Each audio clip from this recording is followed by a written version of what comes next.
વિદ્યાર્થી મિત્રો, ધોરણ 11 અને વિષય સમાજશાસ્ત્રમાં આપણે જે ભારતની છઠ્ઠો યુનિટ જે છે કે ભારતની મૂળભૂત સામાજિક સંસ્થાઓ છે એમાં આપણે કુટુંબ સંસ્થા વિશે વાત કરી રહ્યા છીએ। આપણે કુટુંબ સંસ્થાનો અર્થ જોયો, પછી કુટુંબ સંસ્થાના અલગ અલગ જે પ્રકારો છે એમના વિશે ચર્ચા કરી।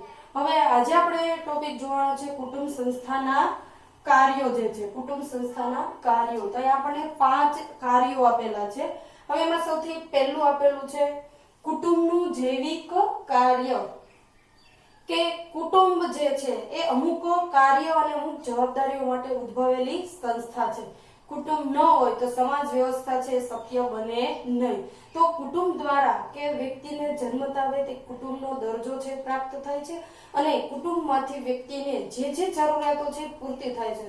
તો એના માટે કુટુંબના એવા કાર્યો છે, અહીંયા આપણને એવા 5 કાર્યો આપ્યા છે અને સૌથી પહેલું કાર્ય એવું છે કુટુંબનું જૈવિક કાર્ય જે આપેલું છે કે જાતીય સંતોષ અને પ્રજનન વગેરે કાર્યોને કુટુંબના જૈવિક કાર્યો, કે એક જાતીય અને બીજું પ્રજનન, તો એ 2 કાર્ય છે કુટુંબના જૈવિક કાર્યમાં સમાવેશ થાય છે કે જેમના દ્વારા સમાજમાં એક નવા જન્મ બાળકને આપી શકે છે।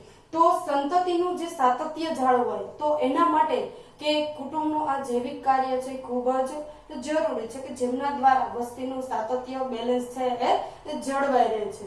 તો એમના માટે અને ખાસ કરીને કે આ જે કાર્ય છે એ સમાજ માન્ય અને સમાજ સ્વીકૃત છે કે ભાઈ 2 વ્યક્તિઓ લગ્ન સંબંધથી જોડાય અને તેમના બાળકો થાય તો એમને સમાજમાં માન્યતાના આધારે અને સમાજના સ્વીકૃતના આધારે એ કાર્ય છે કરેલું ગણાય છે। જે રીતે પ્રજા ઉત્પાદનનું કાર્ય કે સમાજના સાતત્ય માટે અને એમના જે સંતતિ છે કે જે વસ્તીની જાળવણી છે એનું કાર્ય ખૂબ જ મહત્વનું છે કે જો આ કાર્ય ન થાય તો સમાજનું અસ્તિત્વ જે છે એ ટકી શકે નહીં। તો કુટુંબ વ્યવસ્થામાં કે ખાસ કરીને આ કાર્ય છે એ નિયંત્રિત કરી અને સ્થિતિને પૂરી પાડે છે। અમુક એમના નિયંત્રણો હોય એ નિયંત્રણો અનુસાર જ આ કાર્ય છે એ કોઈ પણ પતિ પત્ની છે તે અને કુટુંબ છે તે કરી શકે છે। ત્યાર પછી બીજું છે કુટુંબનું મનોવૈજ્ઞાનિક કાર્ય। તો વિદ્યાર્થી મિત્રો કે બધી જ વ્યવસ્થાઓ હોય અને સાથે સાથે કે અમુક એમની આર્થિક બીજી જરૂરિયાતોનો સંતોષ તો છે પણ સાથે સાથે માનસિક જે જરૂરિયાતો છે એમની પૂર્તિ છે કુટુંબમાંથી થાય છે। બાળકને પ્રેમ, હૂંફ, સ્નેહ આ બધી જ વસ્તુઓ છે કોઈ પણ બીજી સંસ્થા આટલા કાર્ય વ્યવસ્થિત રીતે સંતોષ છે કુટુંબ સંસ્થા સિવાય બીજી કોઈ સંસ્થા છે પૂરું પાડી શકે નહીં। તો કુટુંબના જે વ્યક્તિઓ છે એમની કે સામાજિક અને જે માનસિક સલામતી છે એમની પૂર્તિનું કાર્ય છે એ કુટુંબ સંસ્થા છે તે કરે છે અને વ્યક્તિને માનસિક સંતોષ છે પૂરો પડે છે। જો વ્યક્તિ માનસિક રીતે સંતુલિત હશે તો એ બીજા કાર્યો છે સારી રીતથી કરી શકશે। એટલે સૌથી પહેલા કુટુંબે કે ભૌતિક જરૂરિયાતો તો છે એની સાથે સાથે વ્યક્તિએ આ જે માનસિક જરૂરિયાતો છે એની પૂર્તિ કરવાનું કાર્ય છે એ પણ કુટુંબ કરે છે। આપણે ઘણા બધા એવા કિસ્સાઓ પણ જોયા છે જે કુટુંબથી વંચિત બાળકો હોય છે એમનો યોગ્ય વિકાસ થતો નથી।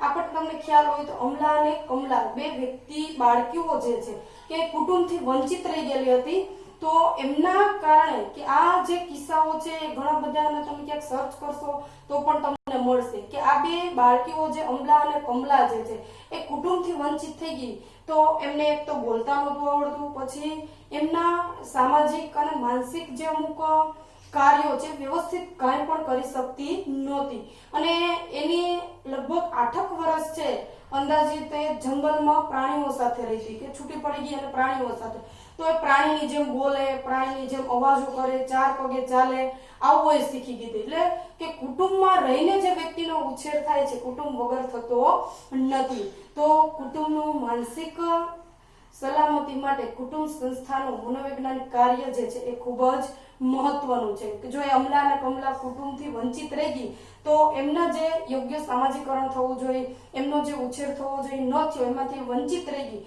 તો એમનો જે સામાન્ય બાળક જે હોય છે કુટુંબમાં રહીને જે ઉછેર થાય એવા એમના લક્ષણો છે એક પણ જોવા મળેલા નહોતા। ત્યાર પછી છે કુટુંબનું આર્થિક કાર્ય કે આપણી ભારતીય વ્યવસ્થા જે છે ખાસ કરીને કે કૃષિ આધારિત અર્થવ્યવસ્થા છે અને એમાં કુટુંબ છે એ આર્થિક ઉપાર્જનનું મેઇન કેન્દ્ર છે એ બની રહે છે. હવે આર્થિક ઉપાર્જન માટે પુરુષ અને સ્ત્રી બંને સહભાગીથી કે બંને સાથે મળીને કાર્ય તો કરતી જ હોય છે, પણ કે સ્ત્રીઓ છે આપણને ખ્યાલ છે કે કૃષિ આધારિત અર્થવ્યવસ્થાથી ત્યાં હારે કે ખેતીમાં પણ જોડાયેલી હોય અને સાથે સાથે ઘરનું સંચાલન અને બાળકોનો ઉછેર છે એ પણ કરતી હોય છે. પણ કે જે આપણે જોઈએ તો કુટુંબમાં કે એમના જે આધુનિક અને અત્યારની આપણે જે સમાજ વ્યવસ્થા છે એમાં જે આર્થિક ઉત્પાદનનું કેન્દ્ર કુટુંબ છે એ એટલું જોવા મળતું નથી, કારણ કે બીજા વ્યક્તિઓ છે કે બીજા કે અલગ અલગ વ્યવસાયોમાં જોડાય અને એના આધારે પણ પોતાનું જે ઉત્પાદન આર્થિક ઉત્પાદન છે કે એ કરી શકે છે. તો આ જે આપણે અત્યારે જોઈએ છે કે વ્યક્તિઓને તેવું જે પહેલાના જમાનામાં કે કુટુંબના ઉપર જ દરેક નિર્ભર વ્યક્તિઓ છે નિર્ભર રહેતા હતા, એમાં અત્યારે પરિવર્તન છે જોવા મળે છે. અને કુટુંબના સભ્યોની ભૌતિક જે જરૂરિયાતો છે ખાસ એ કુટુંબ દ્વારા પૂર્તિ છે એ કરવામાં આવતી હોય છે. એટલે આ કુટુંબનું આર્થિક કાર્ય છે કે બાળક જન્મતા વેત જે છે એમને અમુક જવાબદારીઓ છે કુટુંબ ઉઠાવે છે અને એમના દ્વારા એની જરૂરિયાતોની પૂર્તિ છે એ થતી હોય છે. ત્યાર પછી છે કુટુંબનું સામાજિક કાર્ય કે કુટુંબને આ અલગ અલગ કાર્ય છે એ તો કરવાના જ છે, સાથે સાથે સામાજિક કાર્ય કુટુંબમાં થતા જ કે સામાજિક કુટુંબમાં એક બાળકનો જન્મ થાય તો કુટુંબનું જેવું સ્થાન છે એવું જ ઓટોમેટિક બાળકને કે તરત જ એમનો એક સામાજિક સંબંધ દ્વારા એમનો દરજ્જો છે એને પ્રાપ્ત છે એ થાય છે અને ચોક્કસ દરજ્જો છે તરત એને પ્રાપ્ત થઈ જાય છે. જે જ્ઞાતિ હોય, જે કુટુંબનું સ્થાન પ્રતિષ્ઠા હોય તે એક પુત્ર કે પુત્રી તરીકે, એક ભાઈ કે બહેન તરીકેનો દરજ્જો છે એ કુટુંબમાં જન્મતા વેત છે એમને પ્રાપ્ત થાય છે. અને સાથે સાથે કે બાળકનો જે સામાજિક અમુક બાબતો છે એમની તાલીમ જે છે એ કુટુંબ સંસ્થા દ્વારા આપણે આગળના પાઠમાં જોયું તો કે સામાજિકકરણ કરવાનું કામ છે કુટુંબ સંસ્થા કરે છે. કે જૈવિક બાળક જન્મ પછી સામાજિક બાળક બનાવવાનું કામ છે એ કુટુંબ સંસ્થા છે એ કરતી જોવા મળે છે. કે સમાજના નીતિ નિયમો છે એ કુટુંબ સંસ્થા દ્વારા એ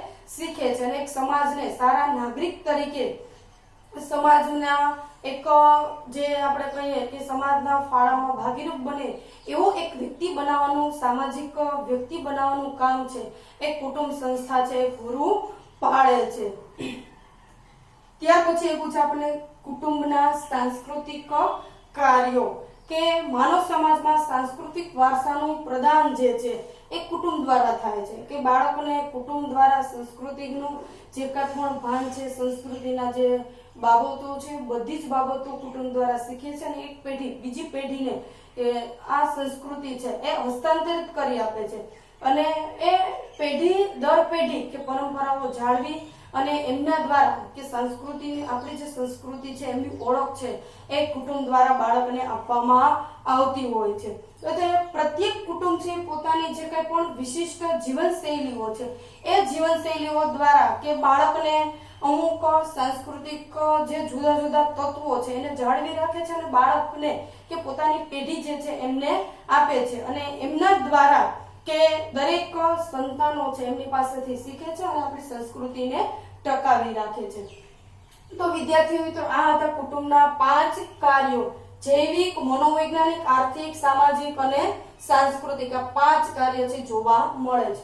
તો ત્યાર પછી જોવાનું છે આપણે કુટુંબમાં આવેલા પરિવર્તનો કે સમયની સાથે પરિવર્તન છે આવે છે.